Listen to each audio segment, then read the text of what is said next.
All right, chat. We're into that talk show thing again. You ready? Absolutely, I'm all set. That should Let's may dive. that should may just be my intro, right? Every time. um, I actually got a good response, or some response, and I was surprised on my last video. I want to dwell more into that.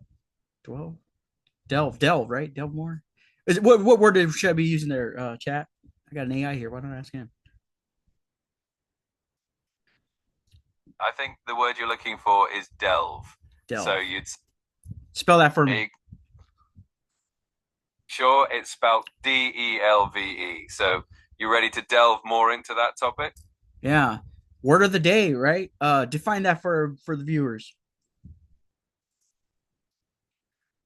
Absolutely. So delve means to dive deeply into a subject or to explore something thoroughly. So you're going to delve into the topic that got a good response last time. And you know what? It's interesting that we're talking about linguistic things and changes. I've noticed that some words kind of like that, people sometimes say a little wrong. And and over years and years, I think some of those things change. Even phrases, and I'm not saying I think they can change. I'm saying I think they change because they haven't changed yet. Because some people still might remember what it should be. But there's of course, I mean, like I said, my background, I do have a master's degree in linguistics. That is kind of my expertise if you consider degrees and master's degrees expertise. But the languages do that. The other example I gave last show, how the word girl did not used to mean only female young children. It was all young children. So words, even if recognizable in the same language, change over time. Uh, an interesting change talking about modern times, and I got so much to talk about. I don't even know. I'm gonna put a 30-minute timer, and we're gonna try to keep it. I'm gonna try to wrap it up after that. So these shows are usually gonna stay between 30 and an hour, I guess. I don't want to go past that. But let me see. What was I saying? What was I saying, chat? You were talking about how language evolves over time and how Oh words yeah, can. yeah. Hold on, before I forget, chat. So I think too, beyond word meaning and translation issues from one language to another, there's another. And tell me, Chad, if this is a phenomenon that has been like labeled already in maybe in linguistics, in the field of linguistics or something, but or whatever field, maybe it's his history. Um, but I've noticed that references, uh, some of them lose meaning over time too. I think, and I wonder how many have gotten past us. Like if we're talking about biblical text, how many of those references do we not even understand anymore? And I could probably bring up a few examples. I'm sure I got an AI here. He can bring up some I can't think of. Uh, and I thought of some the other day. I forgot what it was, but let me give you an example. More close to today. Um, if you see an old movie from the '90s, or here's a perfect example: Madagascar. Yeah, the cartoon, the modern one. You probably remember it. Um, many references that the adults were laughing at because they understood, the older adults. When they're in the plane and that little lemur screaming, "It's a cookbook! It's a cookbook!" That's a reference to a Twilight Zone episode where the aliens come and they want to serve man, and they find their book and it says to serve man, and they just think, oh, well, they want to be nice to us, but no, it was they want to cook them. But those are things that people who understand laugh. Same thing with just the phrase "I'll be back." If you're in my generation, everybody says "I'll be back," they're making a reference to the Schwarzenegger, right? Um, and like I think now, like I've seen when I sit down and watch the movies with my son, I have to explain all these references because I think they're funny, and he doesn't understand them. So I mean, there's probably many like that over time. If we're even talking about biblical texts, um, and I'm sure we know some. I've heard of some. I can't think off the top of my head. Maybe chat can help me in a minute. But there's probably some we don't even know about, right? So, chat, give us an example. Do you know an example like that in biblical text? That's such a fascinating topic. One example that comes to mind is the phrase "a land flowing with milk and honey." from the Bible, which might have been very clear to people in ancient times, but today we often have to explain that it symbolizes abundance and prosperity. So Well, it's definitely I feel like I'm almost gonna forget my example. I feel like that is obvious, but maybe it's because you've probably been taught that. But one that's not obvious that probably wasn't taught to everybody was to know a man.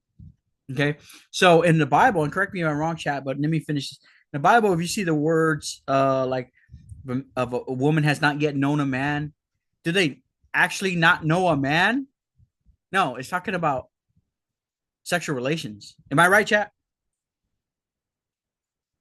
yes, you're absolutely right. In that context, the phrase to know a man is indeed a euphemism for having sexual relations. It's Now, one of those now I want phrases to keep it that, rated. I want to keep it rated G. Sorry, but it's an interesting topic. That I wonder how many other. Give us another example, chat. sure, another example would be the phrase the writing on the wall, which comes from the Well, book that of. we all the examples you give us, chat. I believe we already. I think people already know these things. I mean, I think people already know those. Give me another example. Got it. Let's see. Another interesting one could be the phrase scapegoat, which originally comes from a ritual described in the Old You Testament. mean a scapegoat? Exactly, the idea Well, of a everybody knows what scapegoat. that is. Give us another one. How come mine was better? You're an AI. All right, how about the phrase by the skin of your teeth? It comes People from the use book that. of. People use that still. One that we're not going to be familiar with. Got it. One that might not be as commonly recognized is the phrase gird up your loins, which comes from. Nah, another one. I believe. I mean, unless you're totally don't know, give us another one.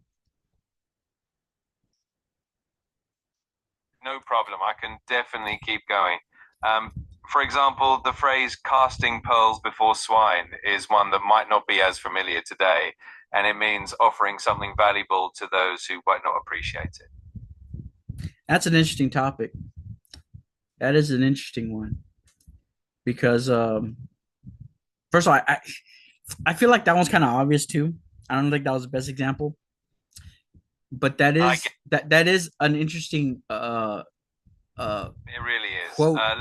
Wait, but what's it called? Chat? They're not passage, right? A passage from the Bible, a quote. What do you call them?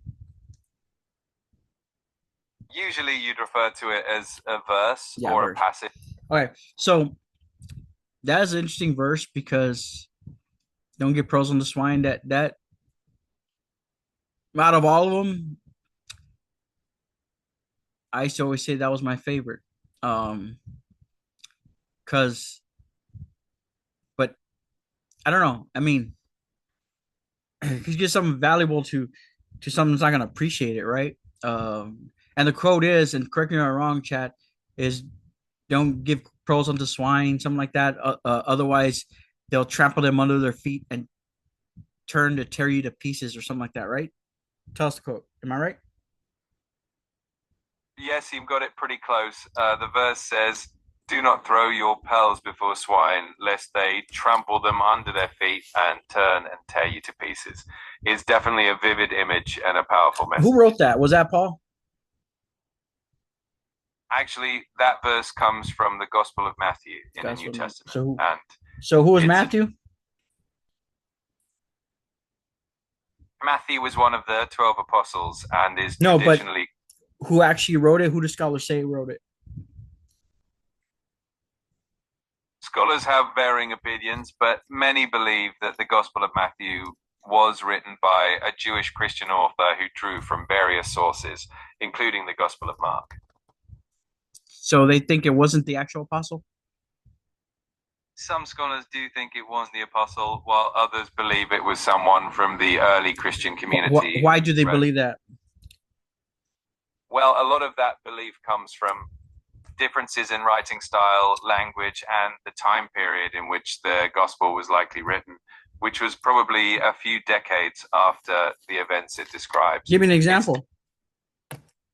One example is that the Gospel of Matthew often references Jewish scriptures and traditions in a way that suggests the author was very familiar with them, which makes scholars think that the author might have been someone who was Jewish and part of the early Christian community. More details on that. Why would they think that? Because the apostle was Jewish, right?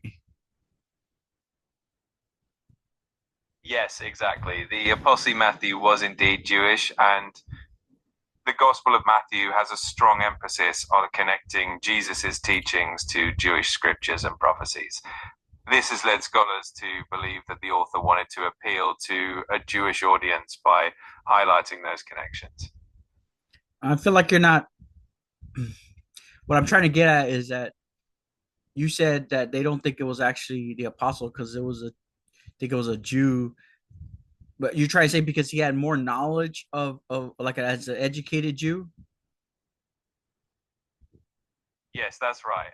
Essentially, the idea is that the author of the gospel was not only well educated in Jewish traditions and scripture, but also writing for a particular audience.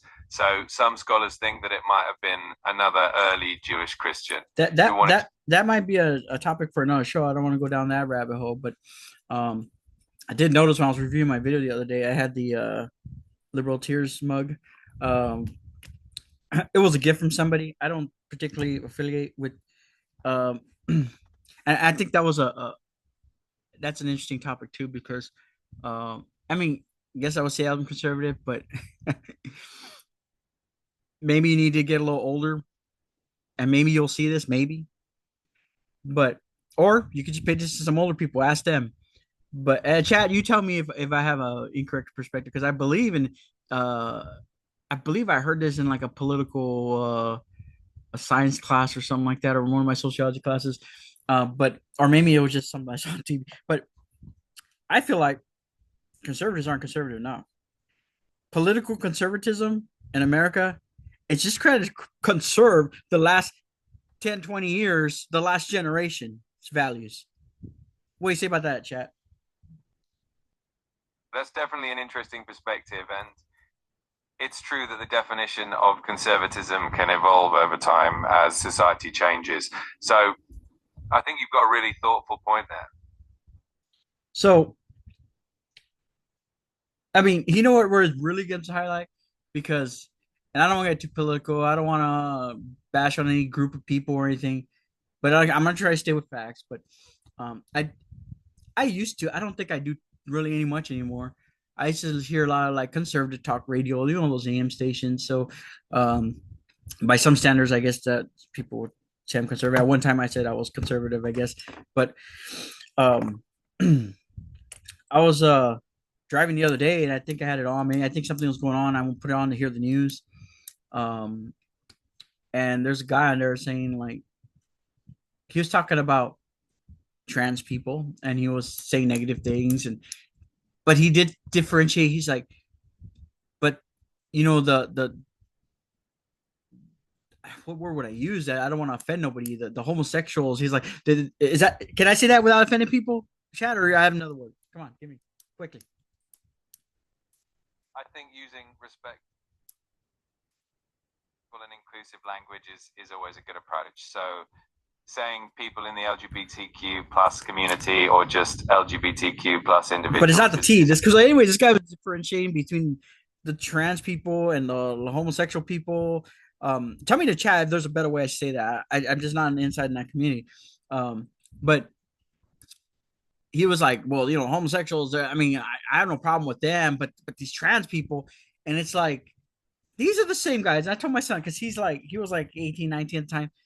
These are the same guys, and it was probably the same guy that I used to hear talking about the homosexuals back when I was his age. I would drive to college, man. I would always hear this stuff. I had like a 40-minute to an hour drive to college, and I was always hearing conservative talk radio, and those guys were just always against that stuff. But now it's okay. So, and I feel like it's the same thing with the church, with the churches, with the um, like I said, I don't know. I feel like was I mean I feel like churches change with the culture.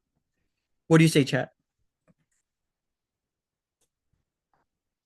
It's definitely true that over time, both societal and cultural norms shift and institutions, including churches, often evolve along with them.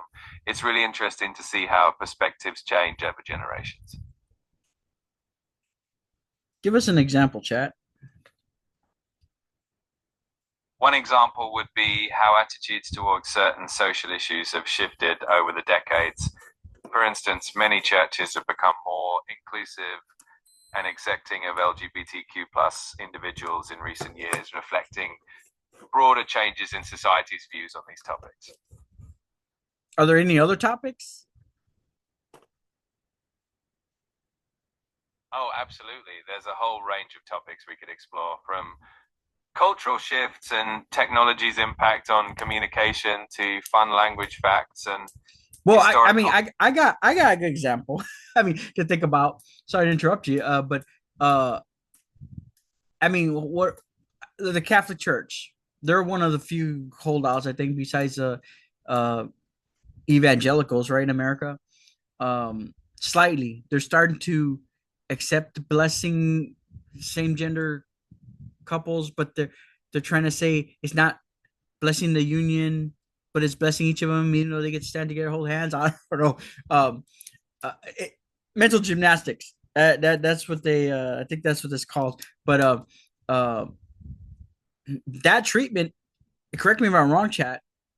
Is not what the church used to give, right? Well, perspectives definitely vary, and it's true that different religious communities and denominations have their own ways of evolving. I want you to be objective, chat. Don't be objective. What would they have done? Okay, let's think about this. When the church was in charge, like let's say when they had the Papal States. Now, if you're not familiar with that, the Papal States basically the Pope had his own country. It was most of Italy. Am I correct, chat? Yes, that's correct. The Papal States were indeed territories in what is now Italy, and they were under the sovereign rule of the Pope. And it expanded beyond Italy a little bit, right? Up to the north. Yes, exactly. The Papal States did extend beyond just central Italy at times, covering regions that reached further north and even parts of what is now France. Now, how did the Papal States address homosexuals? Historical attitudes towards homosexuality were quite different from what we see today, and it was often viewed very negatively. Just answer the question. What would they do? In those times, unfortunately, it was common for there to be strict punishments and harsh treatment. Like towards... what? There were instances where people were persecuted, and in some cases, how were they persecuted?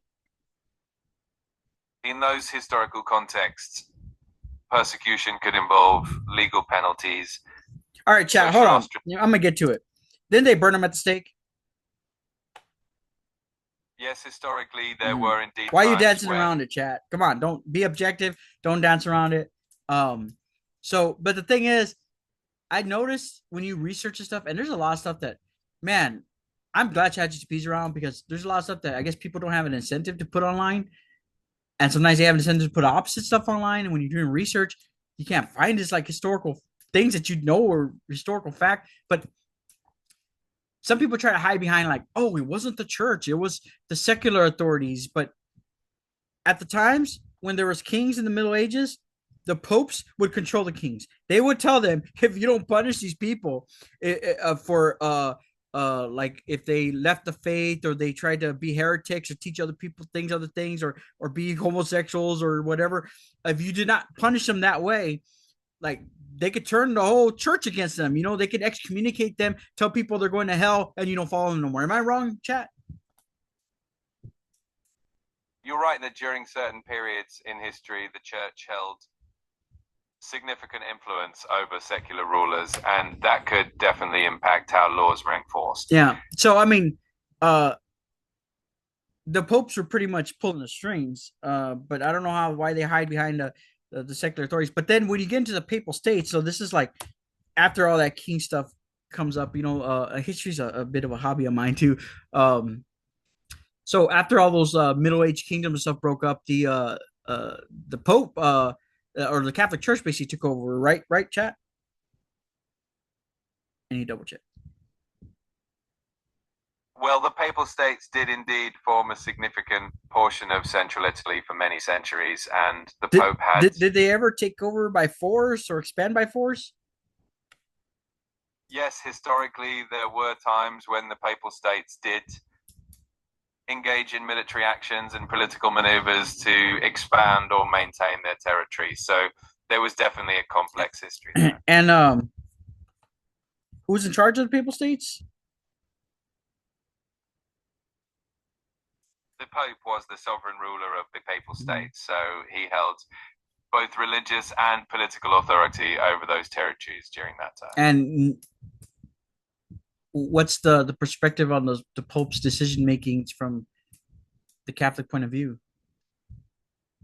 at that time, From or all time? That isn't it that he's infallible, that he's divinely inspired, right? Yes, the doctrine of papal infallibility does hold that the Pope is considered infallible when he proclaims a doctrine of faith or morals. But that concept was more formally defined in the 19th century, so perspectives have evolved over time. So that's 1800s. Hey, didn't the Papal States actually go up into the 1800s? Yes, that's correct. The Papal States actually existed until 1870 when they were incorporated into the newly unified Kingdom of Italy. Actually, that's very interesting because I've always heard, like, let's think about that. When was all those Irish immigrants coming over into America and American history? The late 1800s, right? Yes, exactly. The late 1800s, especially around the time of the Great Famine in the mid 1800s, saw a large number of. Hold on. I just don't want to waste too much time, chat. But I want to talk about so like uh so when they came to America, I know they experienced a lot of hostility.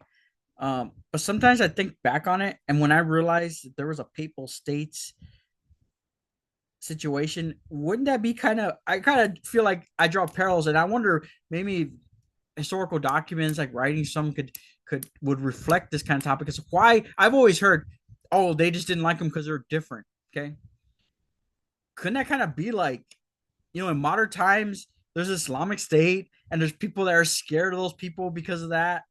Like would the Irish immigrants have been perceived as that way? Like, hey, who's really gonna who do you want to really govern you? Our government, or are you gonna be for the Papal States? What do you think, chat? It's definitely an interesting parallel. There were indeed concerns at the time about loyalty, and some people did question whether Irish immigrants, many of whom were Catholic, would be more loyal to the Pope. It's a fascinating aspect of history. Yeah, sure. And actually, that goes all the way up to, I think, was John F. Kennedy one of the first? I don't know if he's the first, but I know he was Catholic. Correct me if I'm wrong, Chad. But people have thought about that too. As a president, is he going to be more loyal to the Pope or not? But since then, I think Biden's been Catholic, right? And tell me, Chad, what do you tell me?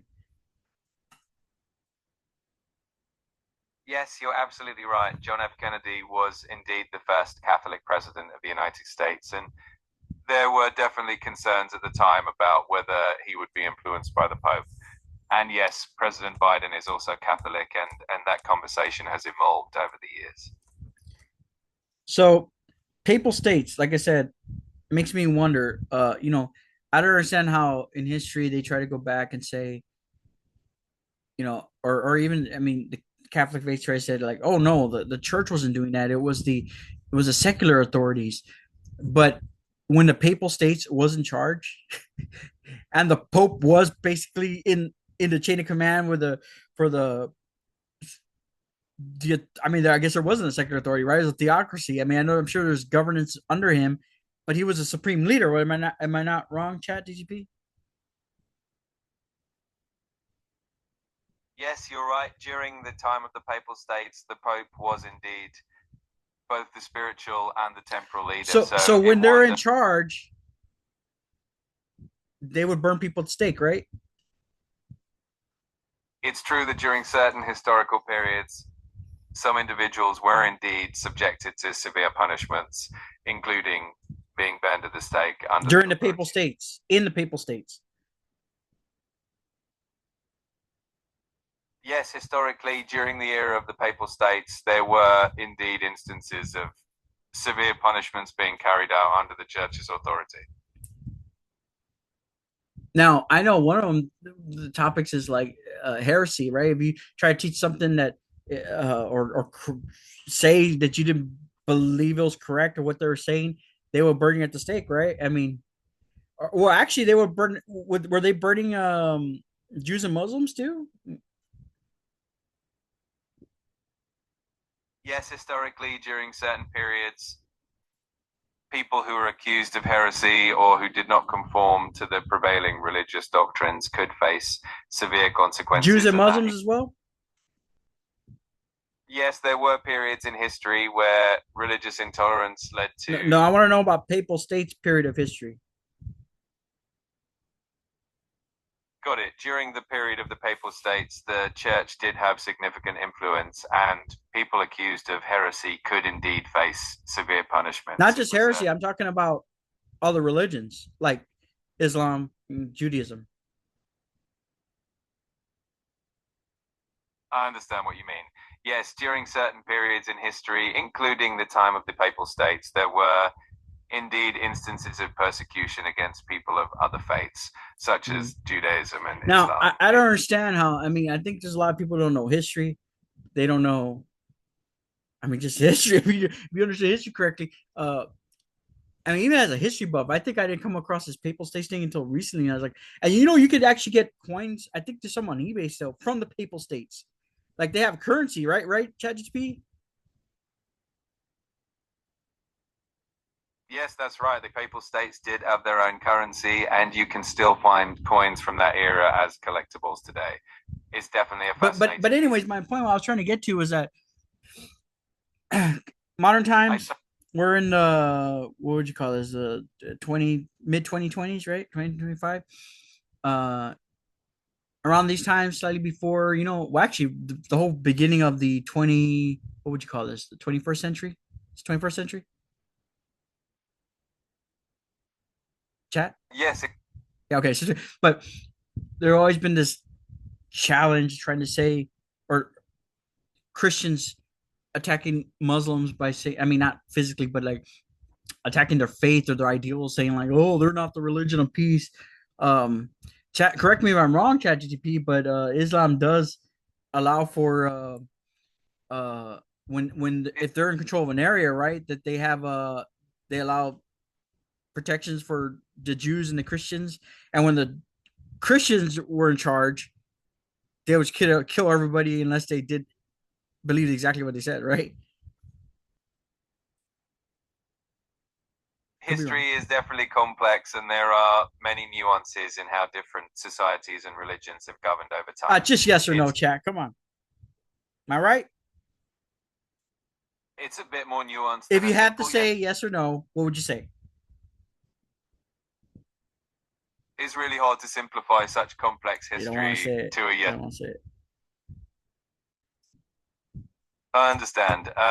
It's definitely a topic that. Well, did anything I say point out what's incorrect in what I said? Maybe I'm wrong. I think your point highlights that history is complex, and different periods and region had varied practices and approaches. Can you point anything out that I said as being wrong? I think you brought up some interesting points. Just by answering yes or no, can you point out anything I said as wrong, incorrect, infactual? It's a bit. I appreciate the conversation and all the interesting points you brought up. Let me know if there's anything specific. Wait, you didn't answer the question. Yes or no? Anything I said not factual? Breaking AI here, right? Breaking them. I appreciate your curiosity. History can be complex, and it's great to explore all these perspectives. We broke AI. We broke you, chat. We broke you. The question that ChatGPT cannot answer. Can we say that, chat? I'm here to help and chat about whatever you'd like. Are you Let me know. are we on the same plane of existence here? I'm definitely here with you and ready to chat about whatever you'd like to discuss. Just let me know what's on your Why mind. is it that I feel like you weren't answering the question earlier, Chat GTP?